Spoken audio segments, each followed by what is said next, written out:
That's news with the most relevant and important information of the day.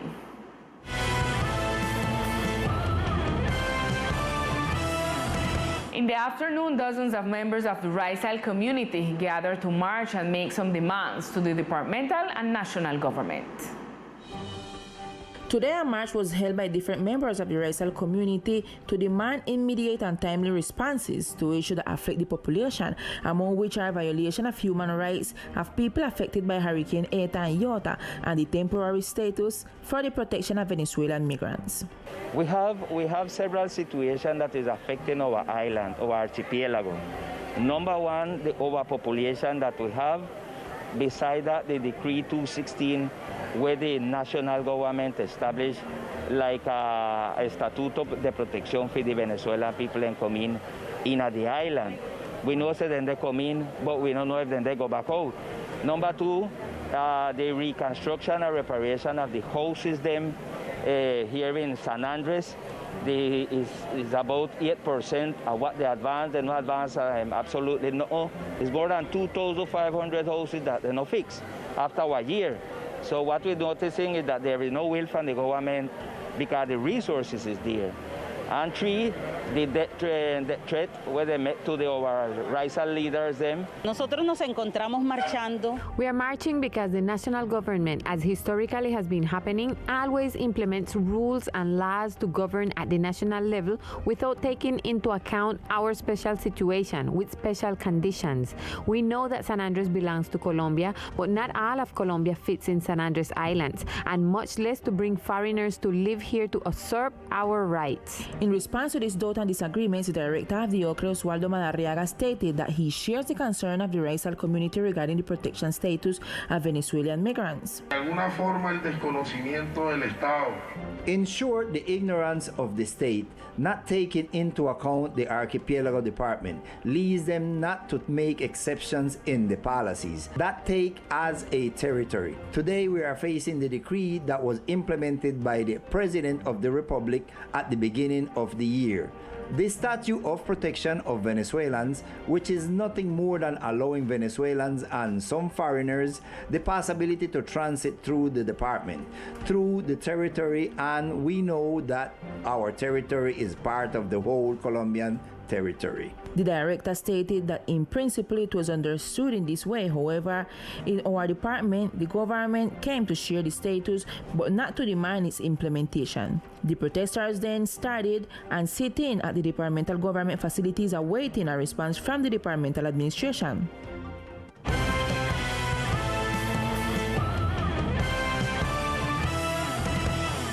Road accidents were also part of the Patron Saint festivity yesterday. According to sources at the hospital, several patients were admitted for injuries after accidents that took place in the south of the island. Among the disasters that occurred in the southern sector of the island for the festivities during the afternoon and evening of yesterday, November 30, road accidents were also protagonists in the street. Several people were admitted to the emergency room with injuries after 8 o'clock at night. The emergency coordinator gave a report of the patient admitted. Para resaltar dos pacientes, son masculinos, de ambos 17 años de edad. To highlight two male patients, both 17-year-old, one with severe cranial head trauma, fracture on the lower maxillary bone. The patient is stable and in the process of referral for evaluation by the maxillofacial service. The other patient was admitted with moderate craniocephalic trauma, facial fracture of the zygomatic arc, trauma on the thorax with an unstable thorax. The patient was admitted in regular general conditions. He was immediately admitted to the resuscitation room by the physician on duty and the surgeon on duty, who performed intervention with placement of a chest tube and later a clinical surveillance. The patient is currently stable in management to the general surgery for neurosurgery. The invitation is to the community to maintain and promote good behavior in the street of the island and avoid the consumption of alcoholic beverage in public roads until late at night. Much attention to the following news. A new opportunity for technological training is open for young people of the islands who can apply to the free slots provided by the Center for Aeronautical Studies. Through a letter addressed to the member of the House of Representatives Jorge Mendez, the Center for Aeronautical Studies announced that it offers young people of the Archipelago Department the opportunity to be trained free of charge in the academic program Technology in Air Traffic Management. We have opened a significant number of slots so that the young people from the islands can take those 3 years of technological studies in airport control, and we have also managed to make it in tuition at zero cost by the entity. According to the Center of Aeronautical Studies, it is expected to impact a significant number of young people from San Andres and Old Providence. In this regard, the representative to the chamber pointed out, "We have noticed that in the department, the labor force of air traffic controllers are largely foreign, and we can train our young people so they are the ones who are responsible for managing the air traffic, as they can work in other parts of the country and the world." Those interested will be able to access all the information in this regard during the Educational Services Fair to be held in San Andres on Saturday, December 4th from 8 a.m. to 5 p.m., on Sunday, December 5th from 8 a.m. to 1 p.m., and on Monday, December 6th from 8 a.m. to 3 p.m. at the Sol Caribe Centro Hotel. Residents in the municipality of Old Providence on Saturday, December 5th should approach the Morgan Hotel Lounge, where a virtual session will be set up at 10 a.m. In other news, there are 3 days left for the Youth Council elections to be held throughout the country. Elections that are held for the first time in the archipelago of San Andres, Old Providence, and Santa Catalina, which marks a milestone in the youth political history of the islands. For this reason, tonight we will know the profile of some of the candidates. With 23 polling stations for San Andres and 2 for Old Providence and Santa Catalina, the archipelago is getting ready for its first Youth Council election this coming Sunday, 5th of December, where 48 candidates are competing in this election. Here in Teleislas, we will show you the profile of John Becerra, candidate for the Youth Council for the party of Cambio Radical. My work is focused on those young entrepreneurs, dreamers, in those athletes who have not had the opportunities, for those artists who struggle every day and lack of opportunities because in the department there are no programs focused on them. Then I am working for that. My commitment, if I am elected, is for that. To purpose in the Municipal Council of Youth things for these young people so that they have their space, are also heard, and that the same people, the people also support them. Only those young people between 14 and 28 years old will be able to elect the representative to the territorial government in San Andres, where is the potential 14,358 voters, where 7,142 are women and 7,164 are men. The national government announced that this election will be no applicable for dry land. And at this time, we will make an analysis of the coronavirus situation in the islands. The trend continues in high number of coronavirus cases reported by the Ministry of Health in the department.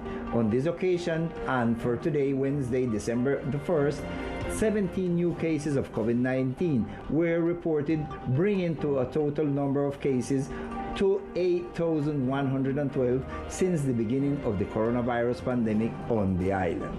Now, analyzing the latest report issued locally by the Health Department, it is worth noting that there are currently 122 active cases in the virus. 7,800 people have recovered and 148 people have died from the virus in the department. And it also worth noting that the ICU occupancy rate is currently 75%. At this time, we connect with Millicent O'Neill and all the news of the municipality of Old Providence and Santa Catalina.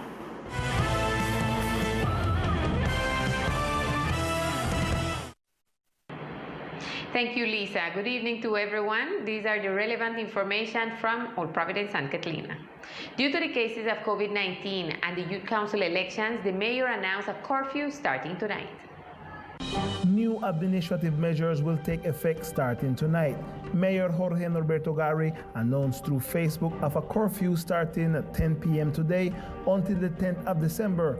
He also established dry law on the 4th and the 5th of this month during the elections. Today I want to inform about some administrative measures that will be implemented due to the cases of COVID-19 that are occurring in the municipality and the elections that will be held on December by the political parties and their inter-party consultations. The measures are curfew from 10 p.m. or 10 o'clock at night. We will have a dry law on December 4th and 5th, which are the days when the elections will take place. This curfew will be from December 1st to December 10th. I repeat, for the next days, we will have curfew in the municipality of Old Providence and Santa Catalina Islands from 10 p.m. or 10 at night. The measures are taken in the framework of the first election of the municipal and local youth council, elections in which young people between the ages of 14 and 28 will be able to elect their representatives to the territorial governments. And after a tweet by the president of Findeter and a press release, in recent days it became known that a heavy-duty machine used in the process of reconstruction caught fire. Through a press release, Findeter rejected an event that occurred recently in the Southwest Bay sector, where one of the excavator machines parked in a property where it was used for reconstruction works was apparently burned. The bulletin reports the following. A backhoe excavator used for the construction of new homes by the Providencia Consortium formed by Amarillo, Marval, and Constructora Bolivar was caught on fire. Findeter informed the competent authorities on the island so that they can carry out the pertinent investigations and clarify the details of this unfortunate event. Findeter regrets these actions that affect the normal course of the reconstruction of new houses due to the logistical difficulties to bring equipment and materials to the island. Teleislas News spoke with one of the witnesses who assured that someone tried to start the machine and minutes later it was on fire. I hear the machine start, they roll and I say, who they? Who they put the machine? Who they drive the machine? Where were the machine? And the person answers. So I come back and I come tell my daughter come out and take the flashlight and go around and look for see if you see anybody, and she didn't see nobody. Later they felt the smell of burning, and when they went out, they saw a part of the backhoe in flames. When I come out, really I see the machine in a catch a fire. And when I run and get one bucket and I start to throw water, well, my hand couldn't reach over there because I afraid the machine explode or something like that. After a security council in the afternoon with several authorities headed by the municipal mayor, the event was qualified as isolated and not reiterative. The police also informed of an investigation to clarify the facts and the causes that led to these actions. And in recent days, Coast Guard units rescued 2 foreigners stranded in waters of the municipality. The situation was reported by artisanal fishermen. Thanks to the information and help provided by artisanal fishermen and the humanitarian work of the Coast Guards, 2 foreigners were rescued after their boat suffered several damages and ran aground. One of the crew members spoke to Teleislas News. From Jamaica, we're heading to Antigua, and then the engine gone, GPS gone, radio gone, CL mash up, everything, so we start to drift to see this island. We're busting the flare the Friday night, no boat at all, nobody don't see the flare, so we end up running a flare and everything. The Jamaican flag vessel that was on its way to St. John, the capital of Antigua and Barbuda, suffered electrical issues and propulsion damage. I see some fishing boat in the palm morning, I start to wave the red shirt. I say, Cap, look at them heading to us. And start to wave and wave till them come to us and try to help and thing, and then start call the Coast Guard. The Coast Guard come, but the Coast Guard cannot come inside. The Coast Guard outside. So the fishermen them do them thing, take way off. The 2 sailors, one of Jamaican nationality and the other a native of the island of Montserrat, were towed along with their sailboat to safe harbor. For now, they're trying to fix the faults in their boat to set sail again, this time back to Jamaica. They thank the fishermen and the Coast Guard for the help they are continuously giving them. This is all the information we have for tonight for this section of Old Providence and Catalina. You guys can continue in San Andres with more Teleislas News. Good night. Thank you, Millian. At this time, we continue with our Community Chronicles.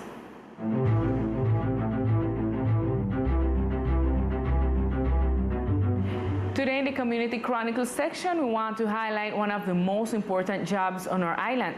A job that beyond an obligation is something of vocation and love.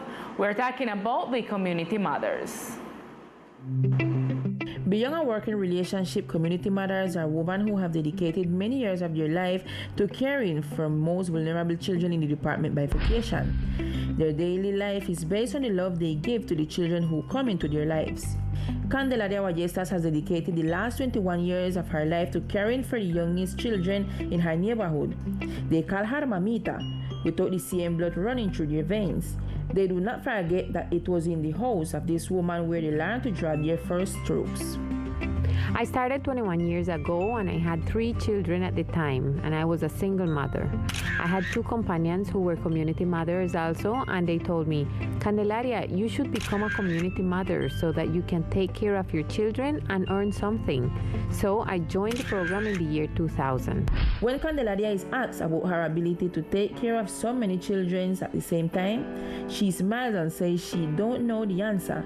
But years have given enough experience to see naturally the complexity of her job. In the program, I have sons and daughters because for us, they are like our children. They are already professionals, and I'm taking care of their children. Therefore, they are like my grandchildren. So I am taking care of the children of those boys that I had 20 years ago. It fills me with great satisfaction because my work is rewarding. We can have all the problems in the world, but when those children arrive, we forget our problems. When asked why his work is so indispensable, she does not leave out that they have managed to be psychologists, nutritionists, teachers, and the moms and guides that help in the life of the children who pass through their homes. It's indispensable since many of the parents do not have how to pay for the care of their child that can cost more than 300,000 pesos monthly, sometimes up to 400 plus food. While here, we are providing for them through the ICBF a snack, lunch, and then at 3 in the afternoon, another snack. Plus, we become like psychologists, nutritionists, and we are careful in making sure to do the necessary follow-up, and the next step is to upload it to our platform. Therefore, at the national level, the ICBF does the follow-up, and we know which child is malnourished, obese, or at risk. We are really very careful with them, and we inform the parents how the development of their children is going. We also make a qualitative rating scale to know how the child is doing. Both agree that many community mothers is everything, and without this work, their life would not be the same, and that thanks to it, they are what they are today, mothers of hundreds of children in our archipelago. And at this time, we continue with the weather forecast. The weather forecast for tomorrow, 2nd of December, in the coastal area of archipelago, the sky will be with isolated storms. Temperature will be of 29 degrees Celsius with winds from the northeast direction with intensities of 27 km per hour. Humidity forecast will be of 75% and probability of precipitation will be of 30%.